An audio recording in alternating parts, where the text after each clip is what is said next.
నమస్తే, welcome to Leo. మనతో ఉన్నారు సీనియర్ జర్నలిస్ట్ డివి శ్రీనివాస్ గారు. సార్ నమస్తే.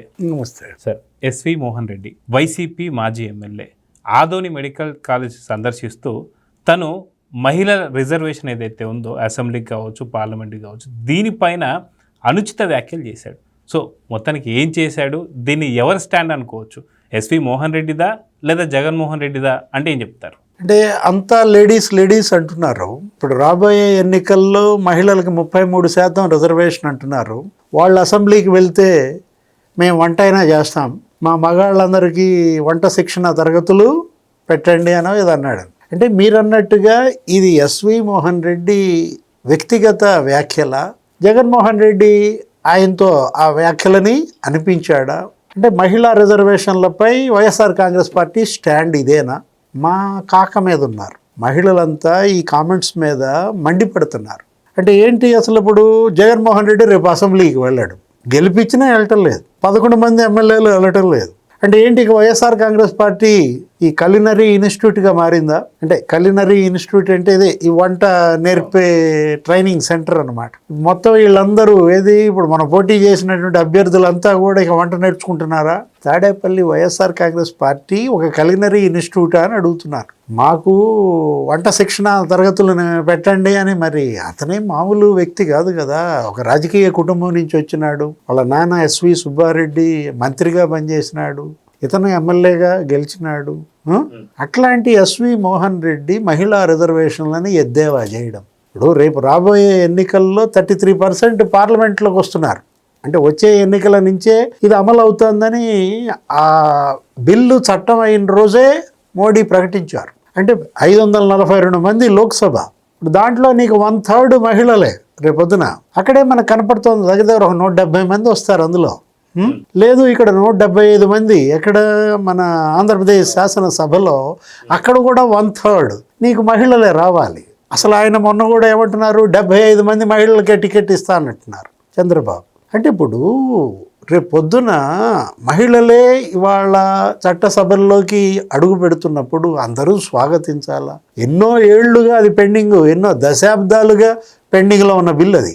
మహిళా రిజర్వేషన్ బిల్లు ఇవాళది కాదు, 30 ఏళ్లుగా అది అసలు ఆమోదం పొందకుండా లోక్సభలో తిరస్కారానికి గురై, రాజ్యసభ ఆమోదించినా లోక్సభ తిరస్కరించింది, డీప్ ఫ్రిడ్జ్లోకి వెళ్ళిపోయింది. అట్లాంటిది ఏదో ప్రధాని మోడీ పట్టుబట్టి ఆ బిల్లును గత ఎన్నికల ముందు ఆమోదించారు. ఒక మహిళా సాధికారతగా దాన్ని చెప్పారు. ఇప్పుడు ఆకాశంలో సగం అవనిలో సగం అనో ఇది అంటారు. మహిళల్ని ప్రతి చోట మహిళల ప్రాతినిధ్యం ఇంత పెరిగితే, కొన్ని దేశాల్లో అయితే డెన్మార్క్ అటువంటి దేశాల్లో 45% అంట ఏది మహిళల ప్రాతినిధ్యం చట్టసభల్లో. అనేక దేశాల్లో 45%, మరి 24% ఆ విధంగా ఉంటే, ఇక్కడ భారతదేశంలో వీళ్ళ ప్రాతినిధ్యం ఎక్కడున్నారు? 14%, 7%, 9%. అసలు ఇలాంటి పరిస్థితుల్లో మహిళా రిజర్వేషన్లని ఇవాళ ఎస్వి మోహన్ రెడ్డి ఈ విధంగా తూర్పార పట్టడం, ఈ విధంగా వెటకారం చేయడం, మహిళలు మహా కాక మీద ఉన్నారు అన్నది అదే అనమాట. ఒకవైపు ఏమో మహిళా సంక్షేమం, అసలు మరి కూటమి ప్రభుత్వం మనం చూసాం, తల్లికి వందనం అని చెప్పి తీసుకొచ్చి ఎంతమంది బిడ్డలు ఉంటే అంతమందికి తల్లికి వందనం వాళ్ళు ఇస్తున్నారు. ఆ రోజు మీరు అమ్మఒడి పేరుతో మోసం చేశారు. ఒక సంవత్సరం ఎగ్గొట్టారు, ఇంకో సంవత్సరం ఎన్నికల ఏడాదని ఇవ్వలేదు. ఎంతమంది బిడ్డలు ఉంటే అంతమందికి ఇస్తారని అసలు జగన్మోహన్ రెడ్డి భార్య భారతి మేడం ఇంటింటికి వెళ్ళి చెప్పింది. అట్లాంటిది అలా గెలిచిన తర్వాత ఆంక్షలు పెట్టి కరెంటు బిల్లు 300 యూనిట్లు దాటకూడదని, కారు ఉంటే ఇవ్వమని, ఇట్లా అమ్మ ఒడికి తూట్లు పొడిచారు. అమ్మ ఒడి డబ్బులు నాన్న సారా బుడ్డికి పోయాయని కూడా చెడ్డ పేరు తెచ్చుకున్నారు. ఇప్పుడు తల్లికి వందనం క్లిక్ అయింది. ఇద్దరుంటే 26,000, ముగ్గురుంటే 39,000. అదే కర్నూలు, ఇప్పుడు ఈయన మాట్లాడింది, ఈయన కర్నూలు మాజీ శాసనసభ్యుడు.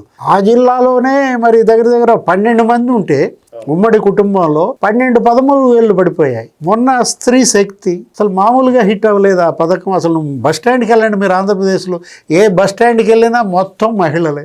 కిట్టకిట్టలాడుతున్నాయి మహిళలతో ఆంధ్రప్రదేశ్ బస్ స్టాండ్లు. ఆ స్త్రీ శక్తి అనే పథకం ద్వారా ఇవాళ బ్రహ్మాండంగా కూరగాయలు అమ్ముకునే మహిళలు ఆ బస్సులో వెళ్ళిపోవటం, అమ్ముకోవటం, తెచ్చుకోవటం. ప్రతి కుటుంబానికి ఒక 1,500 నుంచి 2,500 వరకు ఇవాళ లబ్ధి ఉచిత బస్సు పథకం. ఆర్టీసీ బస్సుల్లో ఉచిత బస్సు పథకం. అంటే ఇప్పుడు మహిళలని ఏ విధంగా నిలబెట్టాలి ఆర్థికంగా, విద్యాపరంగా, ఆ రోజు ఎన్టీ రామారావు ఇచ్చారు 9% రిజర్వేషన్స్ స్థానిక సంస్థల ఎన్నికల్లో మహిళలకు. చంద్రబాబు వాటిని పెంచాడు, 20% చేశాడు. ఇప్పుడు 33%. ఇప్పుడు నరేంద్ర మోడీ మహిళలకి ఇవాళ 33% మరి చట్టసభల్లో ప్రాతినిధ్యం ఇస్తే దేశం మొత్తం ఆయనకి ఇవాళ హర్షామోదాలు తెలియజేస్తుంటే ఎస్వి మోహన్ రెడ్డి ఈ వ్యాఖ్యల్ని, ఇది వైఎస్ఆర్ కాంగ్రెస్ పార్టీ స్టాండా, జగన్మోహన్ రెడ్డి తను మాట్లాడలేక ఎస్వి మోహన్ రెడ్డితో మాట్లాడిచ్చాడా? సో వాస్తవం మనం చూస్తే సార్, ఇక్కడ చంద్రబాబు నాయుడు గారు ముందే ఇంకా ఎన్నికలు రాకముందే దాదాపు ఖచ్చితంగా 75 మహిళల మందిని నించోబెడుతున్నా అని చెప్పేసి అన్నారు.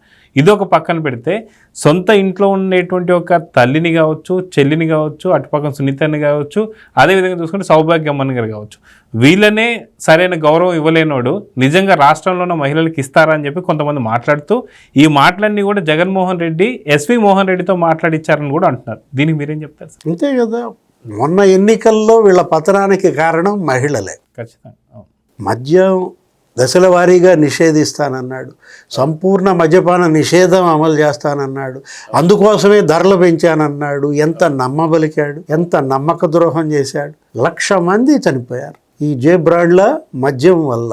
ఒక తూర్పుగోదావరి జిల్లాలోనే 7,000 మంది చనిపోయారు. 45 లక్షల మంది లివర్ కిడ్నీస్ దెబ్బతిన్నాయి.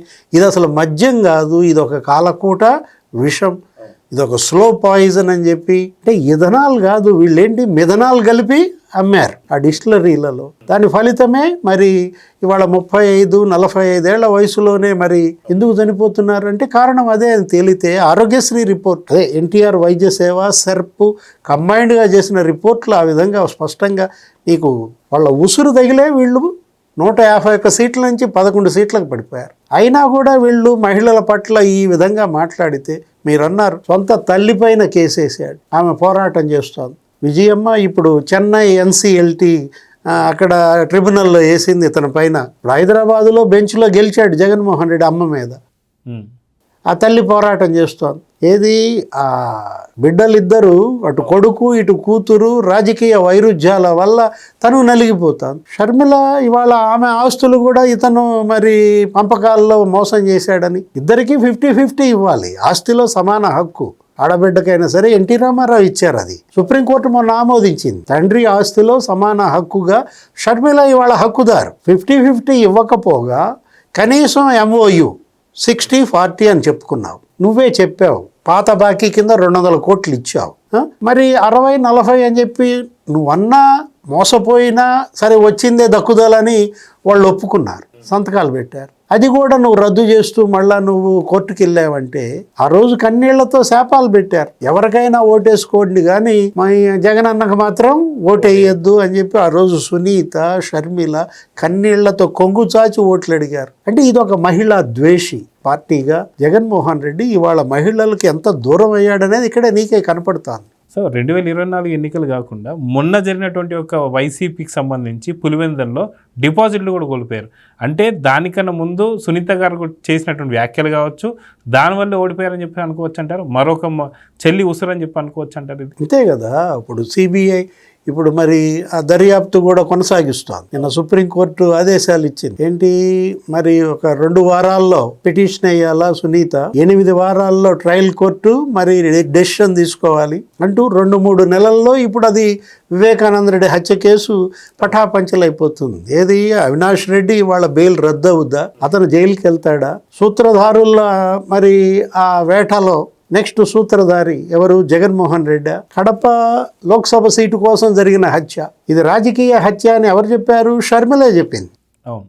ఇప్పుడు రేపొద్దున జగన్మోహన్ రెడ్డిని కూడా పిలిచి విచారిస్తారా? అంటే ఇవాళ జగన్మోహన్ రెడ్డి అటు మహిళలకు దూరం అవ్వటమే కాదు, యావత్తు ప్రజానీకానికి ఎంత దూరం అయ్యాడంటే అతను నమ్ముకున్నది ఒకటే, హత్యలు, రక్తం, మరొకటి డబ్బు. అంటే డబ్బు కోసం అడ్డమైన పనులు చేస్తాడు, అడ్డం వచ్చిన వాళ్ళని నరికి చంపుతారు. ఇలాంటి పార్టీ నా మహిళలు కోరుకునేది. సో చూద్దాం సార్, ఖచ్చితంగా ఓ పక్కనేమో మహిళలచే ఎంచుకున్నటువంటి ఒక పార్టీ ఒకవైపు, ఇంకో పక్క సొంత తల్లి చెల్లి పక్కన పెట్టినటువంటి ఒక వైపు జగన్మోహన్ రెడ్డి. సో చూద్దాం జరగబోతుందో. నమస్తే సార్. నమస్తే.